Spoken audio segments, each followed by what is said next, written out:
Hello, જય Shri Krishna friends. હવે પ્રશ્ન એવો છે કે તમે જે કરો છો, જે વિચારો છો તમારા સપનાઓને પૂરા કરવા માટે, બરાબર, એના પછી તમે જે 3D છે, મતલબ જે ડેડ રિયાલિટી છે, મતલબ જે અત્યારે તમારી સામે ચાલે છે, એમાં તમે કેવી રીતના વર્તન કરો છો એ ખૂબ મહત્ત્વનું છે. હું એક ઉદાહરણ દ્વારા સમજાવીશ. જે મેં જોયું મારી સક્સેસ સ્ટોરીમાં, મેં જેને શીખવ્યું એની સક્સેસ સ્ટોરીમાં, કાયદેસર એક ઉદાહરણ દ્વારા જ સમજીએ. સમજો એક પતિ પત્ની છે, બંનેને પ્રોબ્લેમ ચાલે છે, બરાબર. પત્નીને આ પ્રોબ્લેમ ઠીક કરવો છે. પતિ જોડે જોરદાર ઝઘડાઓ થાય છે.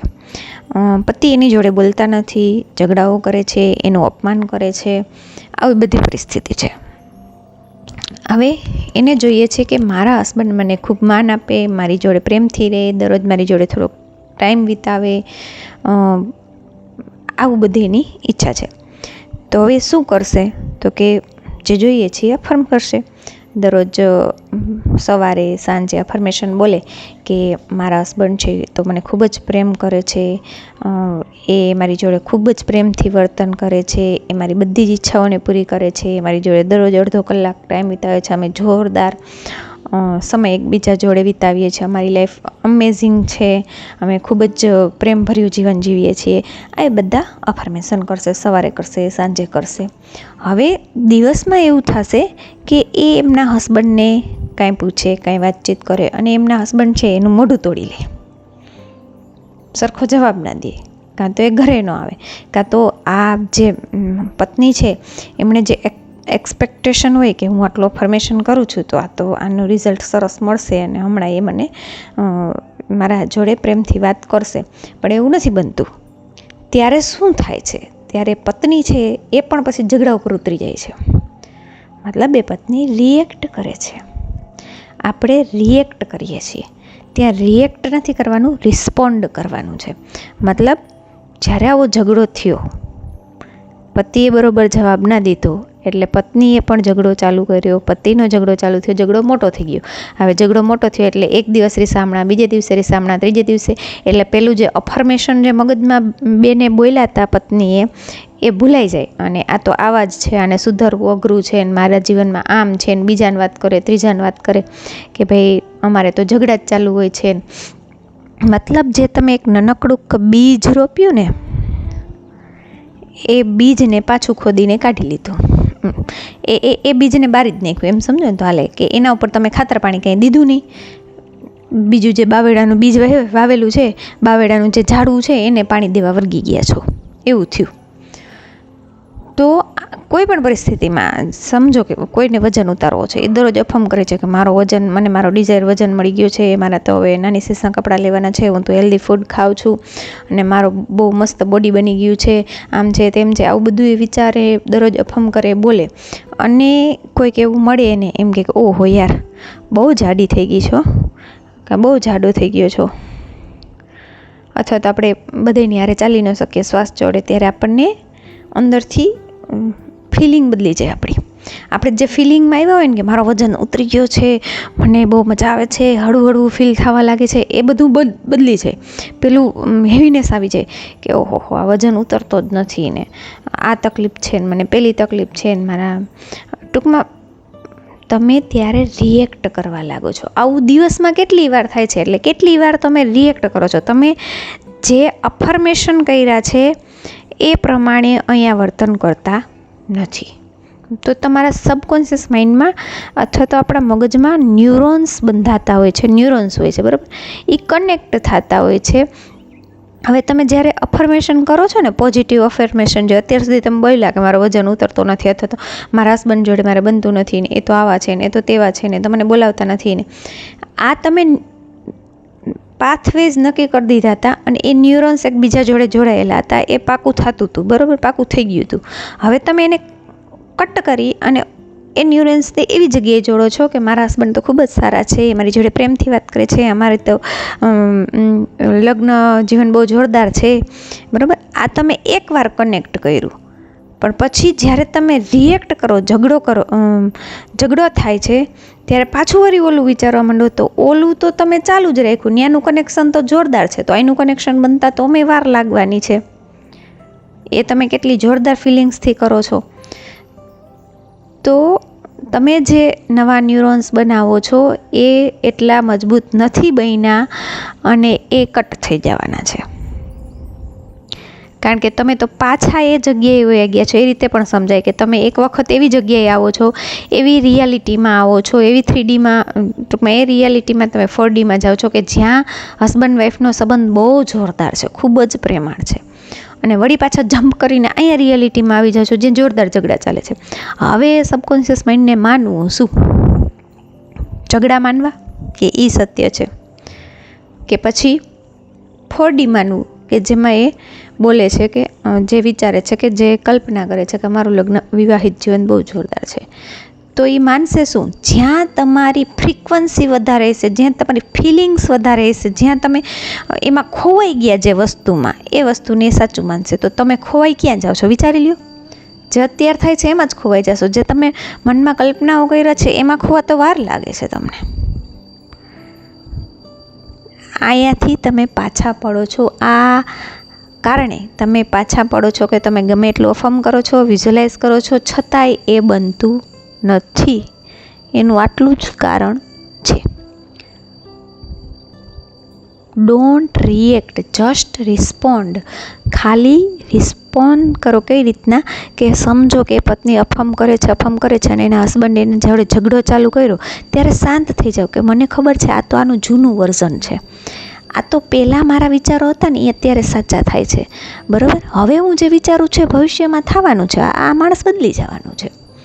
આવું તમે જ્યારે વિચારશો ત્યારે તમે એની સામે ચૂપ રહી જશો ને, શાંતિથી એને જવાબ દેશો, અથવા તો કોઈ પણ એની સામે રિએક્શન નહીં આપો.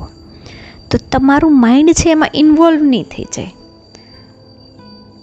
કોઈએ કીધું યાર તું બહુ જાડી થઈ ગઈ, જાડો થઈ ગયો, તો તમે એને આમ મનથી કે એ તો થોડાક દિવસ પૂરતું, હું તો અફર્મેશન કરું છું, હું તો એક્સરસાઇઝ કરું છું, આ બધું કરું છું, એટલે હમણાં મારો વજન મને જોઈએ ડિઝાયર વજન થઈ જવાનો છે. તો તમે એ ફીલ નહીં કરો કે ઓહો મારો વજન બહુ વધારે છે ને કોઈ વાતે ઘટતો નથી ને. આ જે તકલીફ છે ને એને ફીલ નહીં કરો. ફીલ ઓછું કરશો ને તો તમારો સબકોન્શિયસ માઇન્ડ એ વાતને મૂકશે, અને જેને તમે વધારે ફીલ કરશો એ વાત પકડશે. તમે તમારા અફર્મેશનને, તમારા વિઝ્યુઅલાઇઝેશનને એને તમે વધારે ફીલ કરવાનું ચાલુ કરી દીધું એટલે એ વસ્તુને એ પકડશે. પણ ત્યાં સુધી આપણે હું કહું ને, મને એક સક્સેસ મળી ગયા વિડીયોમાં પણ કીધું, અત્યારે પણ કહું છું, એમાં આવી જ પ્રોબ્લેમ થતી હતી હસબન્ડ વાઈફને, કે મેં એ બેનને એટલું સમજાવ્યું કે ધ્યાન દેવાનું બંધ કરી દો, હસબન્ડ માટે બધું જે કાંઈ પણ કરો છો ને બંધ કરી દો. તમે એમ માની લ્યો કે હું સર્વશ્રેષ્ઠ છું, મારા હસબન્ડને મારી જરૂર છે, મારે એની જરૂર નથી. એટલે એક તો અડધું તમારું ધ્યાન ત્યાંથી વહી જાય. પછી ગમે એમ રિએક્ટ કરે, આપણને કાંઈ ફેર પણ ન, આપણે એની પાછળ ભાગીએ ત્યારે આપણને ફેર પડે છે. આપણે એની પાસે આશા રાખીએ કે આટલું સરસ એ મારી જોડે વર્તન કરે, ત્યારે આપણને તકલીફ થાય છે. પણ એમ વિચારી લ્યો કે એમાં એનો લોસ છે, મારા જેવું એને કોઈ મળશે નહીં, તો તમે એના ઉપર રિએક્ટ કરતા નથી. અને તમે તમારા મનમાં માની લીધું કે મારા જેવું એને કોઈને મળે જ નહીં, હું જ બેસ્ટ છું, તો એ માણસને પણ તમે બેસ્ટ જ લાગવા લાગશો. એને પણ એમ થશે કે યાર મારી વાઈફ જેવું કોઈ હોઈ શકે નહીં. પણ આ માની લેવું પડે. એટલે જે 3D છે ને, હવે જેસ્ટેશન પીરિયડ સમજી લ્યો. કોઈ પણ વસ્તુનો જેસ્ટેશન પીરિયડ હોય. જે રીતના એક બાળક છે ને, એ બાળક રહ્યું ત્યારથી એ મમ્મીના ગર્ભમાં, એ માતાના ગર્ભમાં રહ્યું ત્યારથી લઈ અને 9 મહિનાનો એનો જેસ્ટેશન પીરિયડ છે. અત્યારે બોલીએ ને અત્યારે થઈ જતું હોય ને કોઈ પણ વસ્તુ, કે આ બાળક રહ્યું ના જન્મે તો ન થાય, એવું નથી બનતું, બરાબર? એવી રીતના અત્યારે જ આપણે બોલીએ અને અત્યારે જે વસ્તુ થઈ જાય તો આપણે કેટલું ના બોલવાનું બોલતા હોય, એ બધું થવા માંડે. તો આપણે કદાચ આ દુનિયામાં જ ના હોઈએ અત્યારે. કારણ કે આપણે કેટલી વાર એવું વિચારી લીધું કે આના કરતાં તમારી જવું સારું, ઉમરી ગઈ હોત તો સારું હતું, તો એની ખબર પડત ને, આવું કેટલું બધું વિચારી લીધું હોય. તો એ બધું સાચું થઈ ગયું હોય તો તમે આ દુનિયામાં જ ના હો,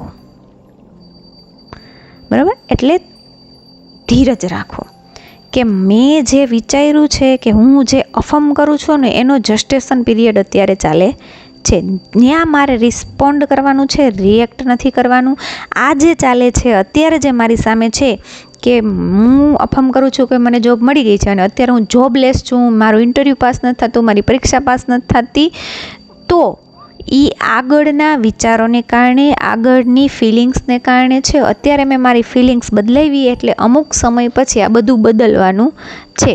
પરિવર્તન એ જીવનનો નિયમ છે, બરાબર. એકને એક વસ્તુ હંમેશા ના રહીએ. હા, એ સર્કલમાં ફર્યા રાખે જો તમે એમાં ને એમાં રહ્યો ને તો, પણ તમે સર્કલની બહાર નીકળ્યા એટલે સર્કલ પૂરું થઈ અને નવું સર્કલ ચાલુ થશે, જે તમારે જોઈએ છીએ.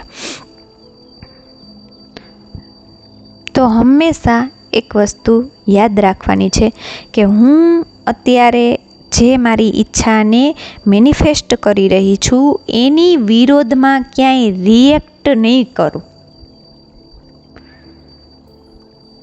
સમજાણું? રિએક્ટ નહીં કરું, જસ્ટ રિસ્પોન્ડ કરીશ.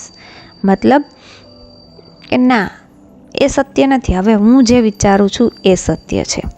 અને માણસ, આપણા ઋગ્વેદમાં કીધેલું છે કે માણસ એના વિચારોનું પરિણામ છે. આવું ઋગ્વેદમાં લખેલું છે.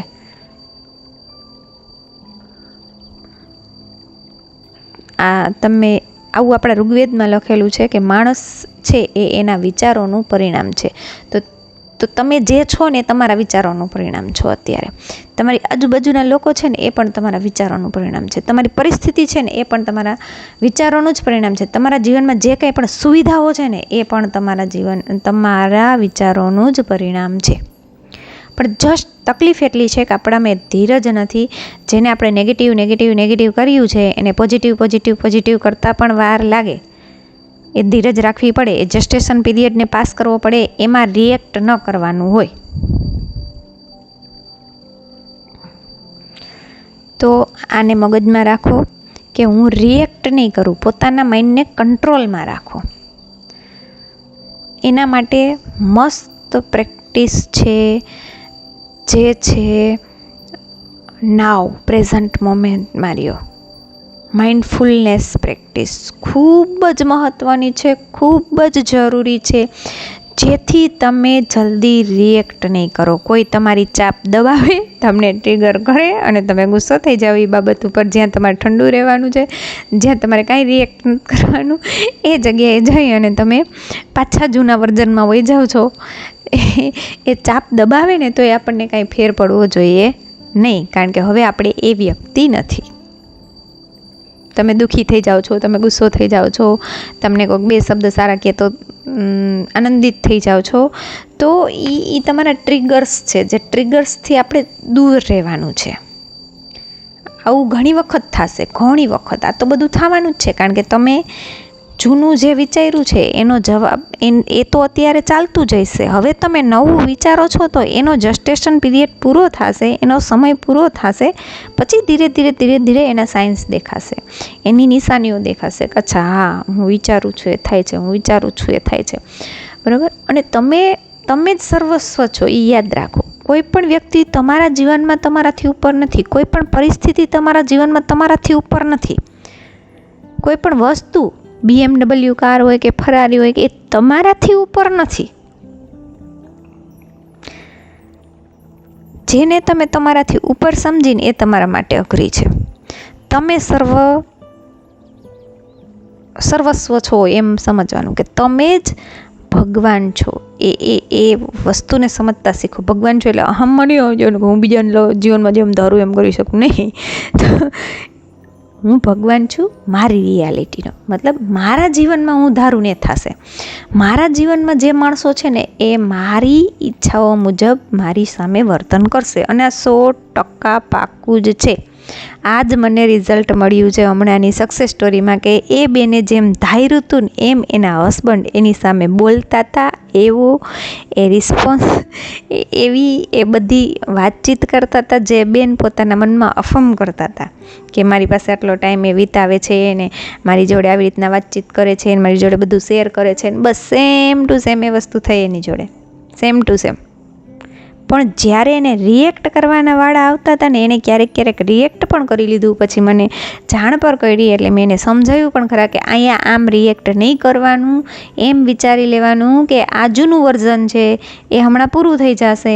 એને ધીમે સમજાઈ ગયું, એ પોતાના માઇન્ડને કંટ્રોલમાં કરતાં શીખી ગયા. એ કાંઈ બોલે જ નહીં, વાતચીત કરે જ નહીં, જેથી કરીને ઝઘડા થાય. એ કાંઈ પૂછે પણ નહીં, જેથી કરીને ઝઘડા થાય.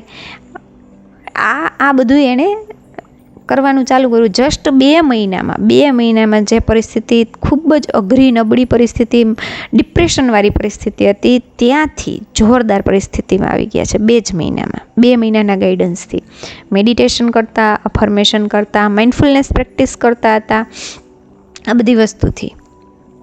બરાબર. તો હું તમને પણ એ જ સમજાવવા માગું છું કે તમે એક વસ્તુ, એક ગોલ નક્કી કરી લીધો છે ને, તો પછી એના વિશે આપણે અત્યારે કાંઈ પણ આવે ને તો એના ઉપર રિએક્ટ કરવાનું નથી, એને સ્વીકારી લેવાનું નથી. તમારે જે જોઈએ છીએ એને વારંવાર બોલો, અફર્મ કરો, એને વિઝ્યુઅલાઇઝ કરો, એને ફીલ કરો. જ્યારે અફર્મ કરો ને ત્યારે ફીલ કરતાં શીખો, વિઝ્યુઅલાઇઝ કરો ત્યારે ફીલ કરતાં શીખો. એટલું ફિલિંગ આવવી જોઈએ કે તમને એ સત્ય લાગવું જોઈએ. તમારા સબકોન્શિયસ માઇન્ડ એમ થઈ જવું જોઈએ કે આ જ હકીકત છે, આ જ અત્યારે થઈ રહ્યું છે. આટલી હદ સુધી કરો એ ફીલ, અને પછી એનું રિઝલ્ટ મળશે. પણ હા, વચ્ચે વચ્ચે જે કાંઈ પણ આવે ને ત્યારે થોડુંક મગજને કંટ્રોલમાં રાખો. અને કેમ રહેશે તો કે મેડિટેશનથી, પછી માઇન્ડફુલનેસ પ્રેક્ટિસથી. આ 2 વસ્તુથી તમારું માઇન્ડ તમારા કંટ્રોલમાં રહેશે. તમે ભગવાનની જેમ ત્યાં બધું કંટ્રોલ કરી લેશો. જોજો, તમે અને તમારું માઇન્ડ 2 અલગ છે. આ વસ્તુને પણ યાદ રાખવાની છે કે હું અલગ છું, મારું માઇન્ડ અલગ છે. હું જેમ કહું ને એમ મારું માઇન્ડ વિચારવું જોઈએ. તો એક વસ્તુ એ યાદ રાખો, you are the God of your reality. તમે તમારી હકીકતના ભગવાન છો. તમે જેમ ધારો એમ તમારું જીવન બનાવી શકો છો. અને ખૂબ જ સહેલો રસ્તો છે. વારંવાર એ વસ્તુને મનમાં રિપીટ કરો, જોવો, વિઝ્યુઅલાઇઝ કરો. બસ આ જ રસ્તો છે, બીજો કોઈ રસ્તો છે જ નહીં. આ વસ્તુ યાદ રાખજો. જે તમારે જોઈએ છે એને રિપીટ કરો. એમાં પરસિસ્ટ કરો. બારે દેખાય એમ વિચારી લ્યો કે આ બધું ખોટું છે ભાઈ, મેં જે વિચાર્યું છે એ જ સાચું છે. આંખો બંધ કરી લ્યો અત્યારે 3Dમાં. જે ચાલતું એ ચાલવા દો, ક્યાંય મગજમારી ન કરો, ક્યાંય માથું ન મારો. બરાબર. ત્યારે જ તમારું જીવન બદલશે. ઢીઠ બની જાઓ, જિદ્દી બની જાઓ કે નહીં, મેં જે મનમાં વિચાર્યું છે ને એ જ સાચું છે, હું જે અફર્મ કરું છું એ જ સાચું છે. આ વસ્તુને એક્સેપ્ટ કરી લ્યો. તમારા સબકોન્શિયસ માઇન્ડમાં સ્વીકારવા માટે તમારા સબકોન્શિયસ માઇન્ડને મજબૂર કરી દો કે આ વસ્તુ સાચી છે, આ વસ્તુ સાચી છે. રાતે સુવા ટાઈમે અફર્મ કરો, વિઝ્યુઅલાઇઝ કરો, સવારમાં ઉઠીને મેડિટેશન કરો, વિઝ્યુઅલાઇઝ કરો, અફર્મેશન કરો, અને પૂરા દિવસ માઇન્ડફુલનેસ પ્રેક્ટિસ માર્યો. જ્યારે ઈચ્છા વિશે યાદ આવે ત્યારે એમ વિચારો કે નહીં, એ તો મારી ઈચ્છા પૂરી થઈ ગઈ છે. નોર્મલ બિહેવિયર રાખો, નોર્મલ બિહેવિયર. બહુ પછી ભાગીએ નથી નીકળવાનું, પણ એના વિશે નબળું પણ નથી વિચારવાનું. એ સ્વીકારવાનું નથી જે અત્યાર સુધી તમે સ્વીકાર્યું છે કે મારો વજન ઉતરતો જ નથી, ગમે એટલી મહેનત કરું, એ તમે સ્વીકાર લીધું છે. મારો સંબંધ મારા હસબન્ડ સમજે એવા જ નથી, હું ગમે એમ કરું, એ તમે સ્વીકાર લીધું છે. એ નથી કરવાનું. એને હવે છોડો. તમે જે સ્વીકાર્યું એ છોડી દો.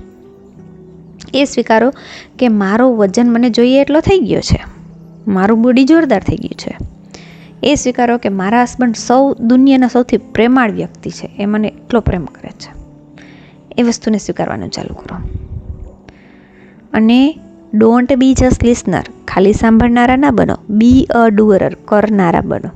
કરો, મેડિટેશન કરો, ગાઈડેડ ચક્રા જેને આવડે છે એ લોકો ચક્રા પ્રેક્ટિસ કરો. દરરોજ કરશો તો જ રિઝલ્ટ મળશે. કોઈ પણ વસ્તુને દરરોજ કરવી એ મહત્ત્વનું છે.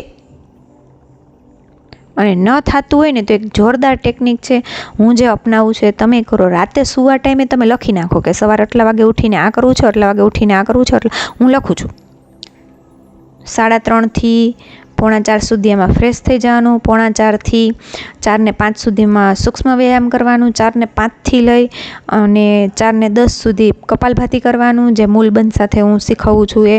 ત્યાર પછી 4 ને 10 થી લઈ અને ચક્રા લેવલ 2નું જે મેડિટેશન છે મેડિટેશન કરવાનું. પછી નાહી ધોઈને ફ્રેશ થવાનું. પછી 5 વાગે 4:45 કિચનમાં એન્ટ્રી. પછી 4:45 થી હમણાં એક નવો પ્રોગ્રામ મેં જોઈન કર્યો છે, એ 5 વાગ્યાથી 5:30નો હોય છે. તો 4:45 થી 5 સુધીમાં જે લોટ બાંધવો, ચા પાણી કરવાની, એ બધું કરી લેવાનું. જલ્દી અને પાછું 5 થી 5:30નો જે મેડિટેશનનો એક પ્રોગ્રામ છે એમાં જોઈન થઈ જવાનું, બેસી જવાનું. 5:30 થી 6:15 સુધીમાં બધું નાસ્તો તૈયાર કરી લેવાનો, બાળકોના નાસ્તાના ડબ્બા, ટિફિન મારું બધું તૈયાર કરી લેવાનું, પછી બાળકોને 6:15 ઉઠાડી લેવાનું. આ રીતનું આખું શેડ્યુલ બનાવો. પછી એમાંથી જેટલું તમારાથી ફોલો થાય ને એટલું કરો. એવું નથી ફરજિયાત આખા દિવસનું મારાથી એ નથી થતું. ક્યારેક 2 કામ રહી જાય, ક્યારેક 3 કામ રહી જાય, ક્યારેક મહેમાન આવી જાય છે, ક્યારેક મારે ઓચિંતાનું બહાર જવાનું થાય છે. પણ જેટલું થાય એટલું ફોલો કરો. અને સવારનું તમારાથી થઈ જશે. સાંજે તમે લખીને સુવાના હો ને એની પહેલાં એક્ઝેક્ટ લખજો. એટલે તમારું માઇન્ડ તમને એ સવારમાં તો એ જ દેખાડશે કે ભાઈ આ કરવું, ચાલો ઉઠી જાવ, આ કરો. એટલે તમે બધું ફોલો કરવા લાગશો. બહુ સહેલાઈથી કરશો, પણ કરો. સવારની તમારી મોર્નિંગ તો એ જ રીતે સ્ટાર્ટ થવી જોઈએ. મેડિટેશન, અફર્મેશન, એક્સરસાઇઝ થાય તો એ કરી શકો, વિઝ્યુઅલાઇઝેશન કરો, બરાબર. અને દિવસમાં માઇન્ડફુલનેસ પ્રેક્ટિસ કરો. દિવસ આપણો માઇન્ડફુલ જવો જોઈએ. મતલબ હર ક્ષણ તમે આમ સચેત હોવા જોઈએ. હું બહુ સચેત રહું. હું મોબાઈલ લઉં તો વિચારી લઉં પહેલાં એકવાર કે ક્યાંય ટાઈમ નહીં બગાડું, ખોટા વિડીયો નહીં જોઉં. જરૂરી છે એને મેસેજ કરીશ, જરૂરી છે હું રેકોર્ડિંગ કરીશ, જરૂરી છે આ સુધારવાનું છે એ જ કરીશ, પછી હું મૂકી દઈશ મોબાઈલ. હું કામ કરું તો હું બહુ માઇન્ડફુલનેસ રહી જાઉં કે આટલી વારમાં આ કપડાં સંકેલી જ લેવા છે, કપડામાં જ ધ્યાન દેવાનું છે. ત્યારે થાય બધું મેનેજ, નહીંતર ન થાય યાર. તમે વિચાર કરો, 2 બાળકો છે, સાસુ સસરા છે, ઘર પરિવાર ચલાવીએ છીએ, જોબ કરીએ છીએ, વિડીયોઝ મેન્ટેન કરીએ છીએ, બધું સાંભળીએ છીએ, શીખીએ છીએ, લર્નિંગ કરીએ છીએ, સ્કૂલના કામ કરીએ છીએ, ઘરના કામ કરીએ છીએ. ટોટલી આટલું બધું મેનેજ કરવું, બોડી મેન્ટેન રાખીએ છીએ, સેલ્ફ કેર કરીએ છીએ, બધું જ કરીએ છીએ. એક્સરસાઇઝ કરું છું, મેડિટેશન કરું છું, તો બધું મેન્ટેન કરવા માટે ફૂલ્લી તમારે માઇન્ડફુલ રહેવું પડે. નહીંતર તો તમને મજા આવે ને તમે ખોવાઈ જાઓ તો તમારું કામ રહી જાય. તમે તો જીવતા જ નથી. તમે છો ત્યાં તો તમે જીવતા નથી. તમારા વર્તમાનમાં તો તમે જીવતા નથી. એટલા માટે માઇન્ડફુલનેસની પ્રેક્ટિસ કરો. અને જો વિડીયો પસંદ આવ્યો હોય, ઇન્ફોર્મેટિવ લાગ્યો હોય, ઉપયોગી લાગ્યો હોય તો લાઈક કરો, શેર કરો, સબસ્ક્રાઈબ કરો, શેર જરૂર કરો, જેથી બીજા લોકોને પણ આટલી સરસ માહિતી મળે, એના જીવનમાં પણ કંઈક ચેન્જ આવે તમારા લીધે. અને કોમેન્ટ કરો જે તમને સાંભળવું હોય, જે તમારે પૂછવું હોય, જે તમારો પ્રશ્ન હોય, કોઈ ગાઈડન્સ જોતું હોય, તો બધી વસ્તુ માટે તમને જવાબ આપવા મને ખૂબ જ ગમશે. Thank you.